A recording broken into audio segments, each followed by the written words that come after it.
Music from the Q celebrates the creativity and diversity of the Southwest music scene and is broadcast to the world through community television and internet. Music from the Q would like to thank the following sponsors: Production Outfitters and the Church of Beethoven. And now, Music from the Q presents the Church of Beethoven in concert from Albuquerque, New Mexico.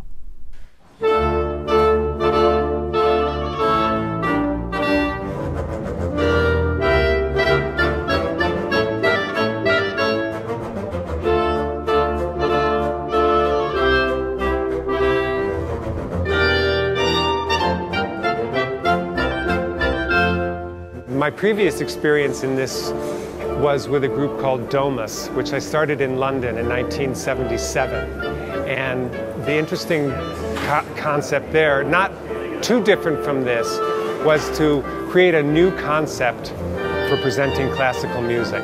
The reason I call it the Church of Beethoven is because I honestly believe that we're working on a spiritual level here. We're working on a healing level. We're using music and spoken word to heal people. We're creating a sense of community. I live in Barelas, and so I first found out about the Church of Beethoven on my run on Sunday morning, and I walked by and it was like, what's going on? All this music.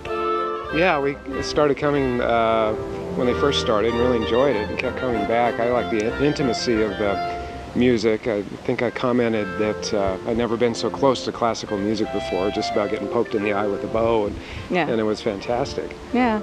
I've always felt in my career as a classical musician, and I come from a musical family, my parents were Europeans, they were musicians, that the context was somehow lacking. The concert hall, the stuffiness of it, or the fourth wall, as it were, between the players and the stage being so high, and what I tried to create is a more familial feel. And of course, during the show, there are people in the front row that are only 4 or 5 feet away, and I almost have a dialogue with them. I see certain people that are perhaps more animated as audience goers, and they move to the music a little more, and maybe I play to them and see if I can get them to smile, and it's a totally different experience. You get so close to the music, and you get to know the performers, and in a large symphony hall, for example, you never really see the detail when a person is producing music. But here, you can actually see the emotion and the thought going into it. I was playing in a church, what musicians call a church job, and I was sitting there waiting for my moment, reading the little church bulletin, and I thought, I can do something exactly like this, but I can kind of change up the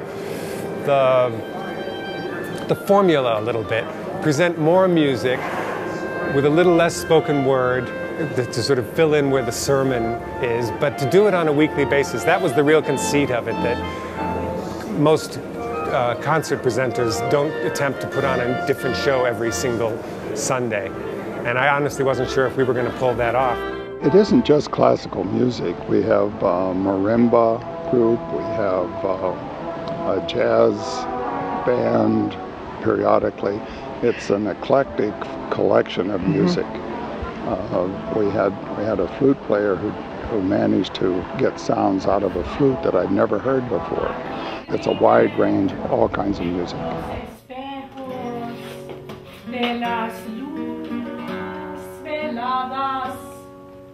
Las lunas veladas.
The first musical selection on the program today was a piece called Spiegel im Spiegel, which in German means the mirror in the mirror, by Arvo Pärt, Estonian composer. It was composed in 1978 for violin and piano.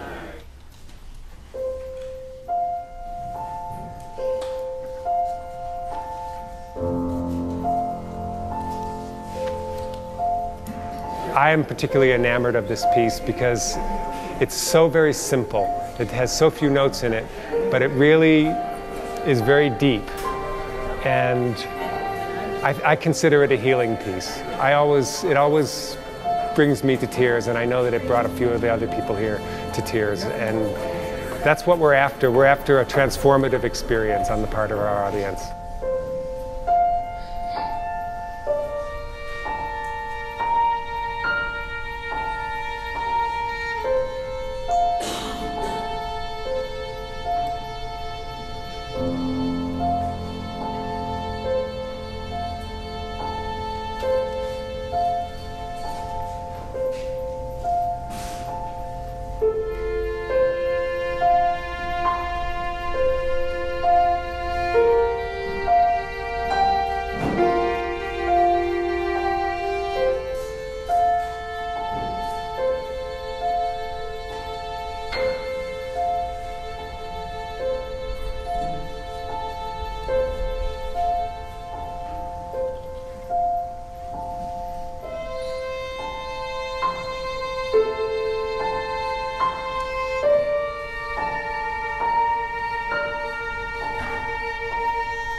The people are very, very close up. You can feel their energy. Usually when you're playing in a typical concert hall that we usually play in, the audience is rather far away. They seem distant. And in some cases, it seems like you're playing for yourself sometimes. Whereas in this situation, they're so close, and you can see their faces, and you can see how the music reacts to them. And we feed off of each other. They feed off of us, and we feed off of their reactions.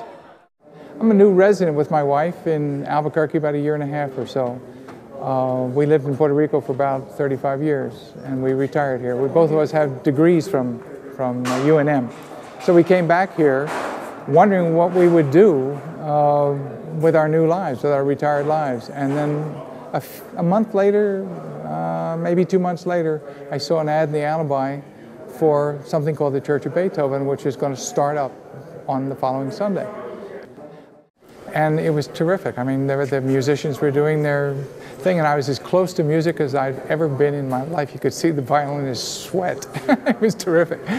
And I went up to Felix afterwards. I introduced myself, and I said, you know, I was an American literature professor in Puerto Rico, the University of Puerto Rico, for years and years. And I love poetry. It's my thing. And I was just listening to music, and I think it would be a great idea if you'd, in between the musical pieces, just have someone read a poem or a piece of fiction or something short like an interlude, and it would be the perfect complement to what you had. He said, "You're hired," which was pretty funny, actually. This is called The Going. Christopher was 18 when he went away to college. As you might have guessed, it's hard to find the words to talk about your going. After all, with very few exceptions, you've really never not been with us. Or perhaps I mean it's all too easy, so very easy to go on and never seize the phrase that speaks the love beneath the words we say or haven't said. In my it was when you were 8, some kid hit you with a bat. I still hear it now. That dull, flat whack, your first screams, your sister's anxious rush of speech. Blood crept out from underneath your hair, down your face. I still see a rivulet of red beside your nose, and there was more that gathered in a pool inside your ear. I laid you down upon the floor and saw the fear that hovered in your ash blue eyes. All in all, you were really pretty calm. You just lay back on the floor and bled. You certainly never thought of leaving then. You knew we would fix it up and make it right, and so we did. There's just a 4-stitch scar upon your head. There was a tiny second, though, a small, everlasting piece of time when I saw you dead and gone. Later on that year, in the summertime, again, we thought you'd left us for good in some godforsaken Massachusetts wood. But you were clever, reasonable once more. You didn't go in any deeper than you should. You walked out of the darkness by yourself and half tried to hitch a ride. Some policeman found you by the road and brought you back.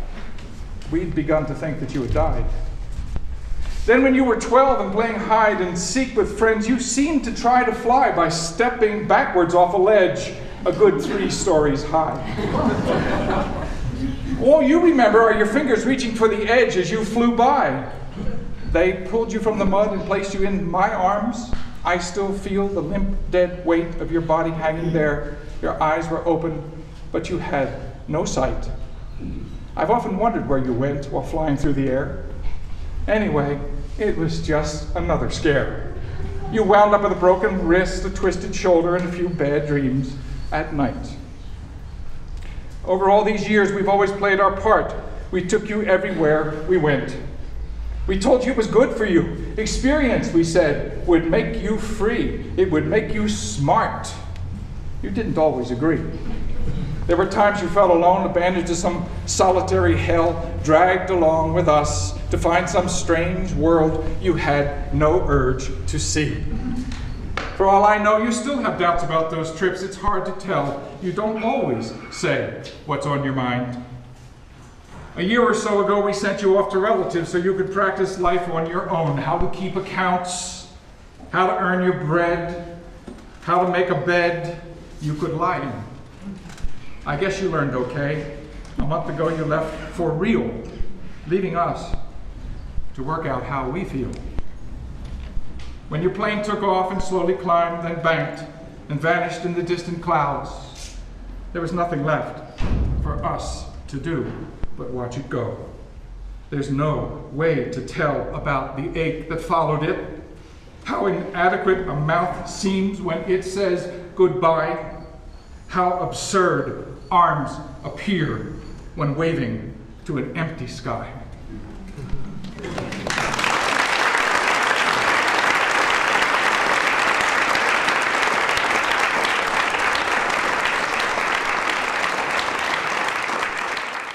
I can remember one Sunday, probably, 6 performances on after we become steady attendees, feeling how blessed we are in Albuquerque to have this gathering of people, and it's a sense of community, of people who love the arts, and not only music but also poetry, because the poets that have appeared at the church have been just incredible.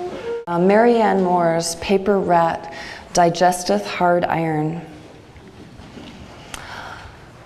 Although the nautilus-coiling woman who was born in 1887 near St. Louis and Presbyterian pastor-raised, mother-coddled and mother-coddling, later library assisting, letter writing, is, to be imprecise, as extinct as the Puerto Rican flower bat, or red-bellied gracile opossum, the pig-footed bandicoot, sea mink, Falkland Island wolf, or even Darwin's mouse and the Queen of Sheba's gazelle, we cannot forget that signatures have their own propagation within the ever-growing litany of loss.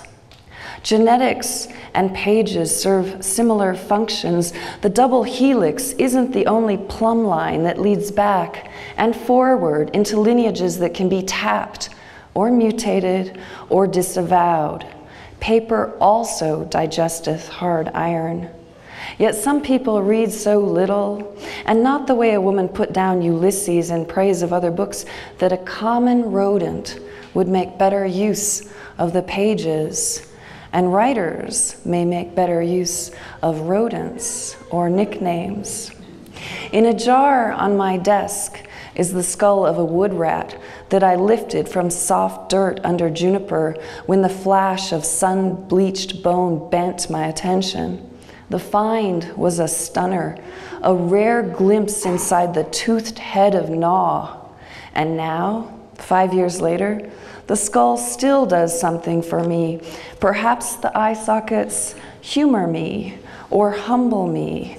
How many rodents have gone the way of an owl's digestion, some cat or trap or snooty-nosed dog some poison, each to her own lot in life. We all have one. And yet, on my desk, the framed photograph of the nest of a wood rat, ingeniously constructed in the engine of my brother's abandoned red racing striped javelin, is where I put my attention. Idiosyncratic industriousness, this I can emulate. Still, though the car and nest are long towed, the rat elsewhere in the yard rebuilding. When we first popped the hood on that vehicle beached on my high desert acreage, right there, ringing the carburetor, was a circle of greenery, stockpile of chewed branch and stub of cholla. Somehow, the artistry transcended the sheer elements of disguise and spiny protectorate. The wood rat nest was more carefully crafted than many books of poems. And I thought, and still think, we should heed whatever we can, because for the most part, we gravitate plumb down towards the center of the earth, heading the way we will all go ultimately under, so why not cling for a time to anything that might connect us to the surface when we are buried, cling to anything that might connect us to the earth while we walk it. Thank you.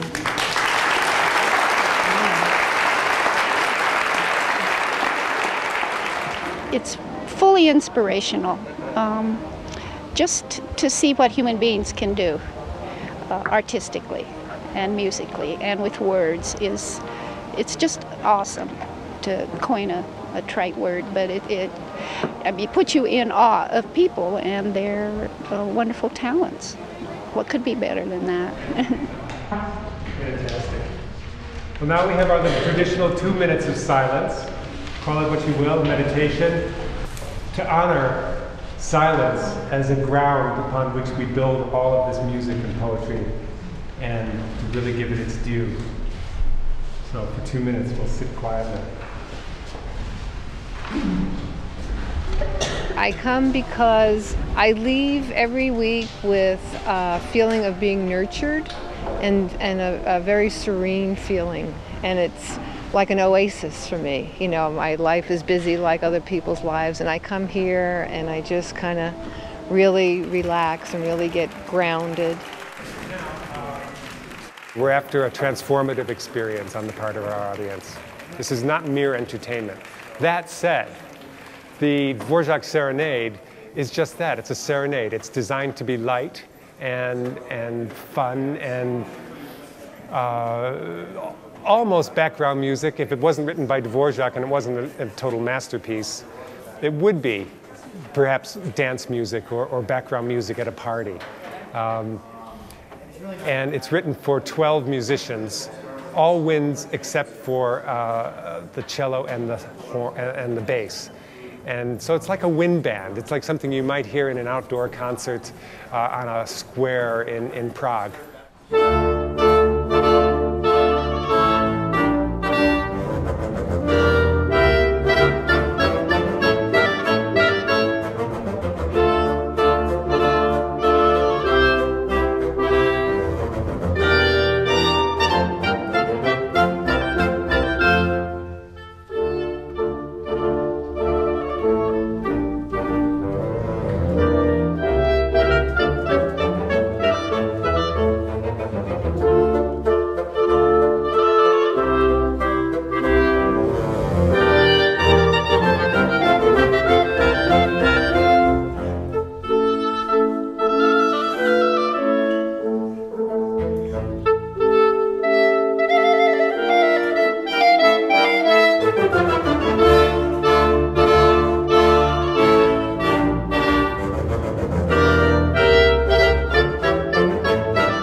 The process of putting this piece together with all these different musicians, some of which have never played together before, was very complex, and a lot of us felt a certain amount of anxiety about performing without a conductor, because on a weekly basis we do, you know, and we ultimately decided it would give us more of an experience really of performing chamber music to do it without Guillermo if possible, and to have him there to save us if we got in too deep, or if we needed an impartial ear on any aspects of tempo, articulation, or just the phrasing or pacing of the music.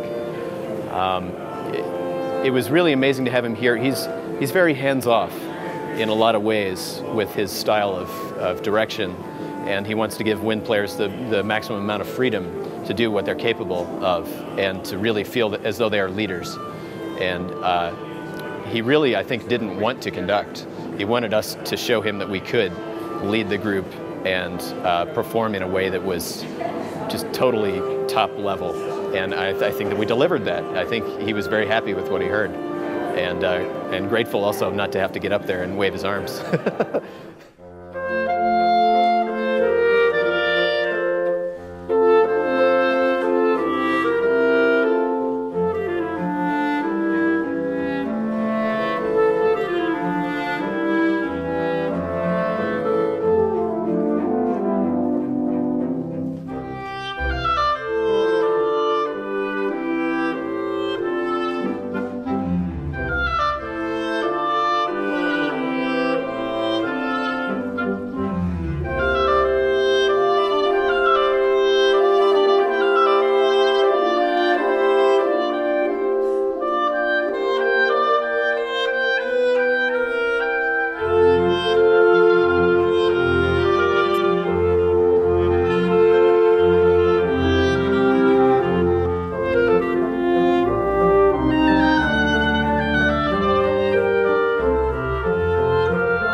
one of the other things I love about the Church of Beethoven format is that for whatever reason it attracts a very diverse group of audience members. You know, sometimes with the symphony we worry about our demographics and maybe our audience is a little older. We want to try and get some younger kids. We don't necessarily have that problem here. People bring in their families, their young children. There are a lot of adolescents. There are a lot of people my age in their mid-20s, which is great to see. You know, the access after the shows is really awesome to just be able to go out and speak with everybody about the music, talk to them about what they thought, you know, and it's really an extraordinary thing that Felix has created here, and I'm glad to see that it's going so strong.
been invited to play for the Church of Beethoven, and it was amazing. I'm absolutely speechless. The energy in here is just fantastic. So I don't even know where to begin.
people don't understand how fantastic the musicians are in this town. And anytime you have a chance to get on the stage and play with great musicians, only one thing is gonna happen. It's gonna be a lot of fun. Well, obviously, as Felix likes to say, he's touched a nerve. There's some kind of vibration in town that he satisfies, and I believe in that very strongly. I think he has. Not a church, and it's not really Beethoven, but it's got some, I hesitate to say spiritual, it's got some energy to it that people respond to. Nothing else like it. For me, it's just a celebration of joy. It's just everything that is good in life, in art, in poetry, in music, in community, in bringing people together. That's what we're here for. And there's times that I'll come in late on a Saturday evening and I'll say to myself, I don't know if I'm going to Church of Beethoven, and I wake up Sunday morning and here I am.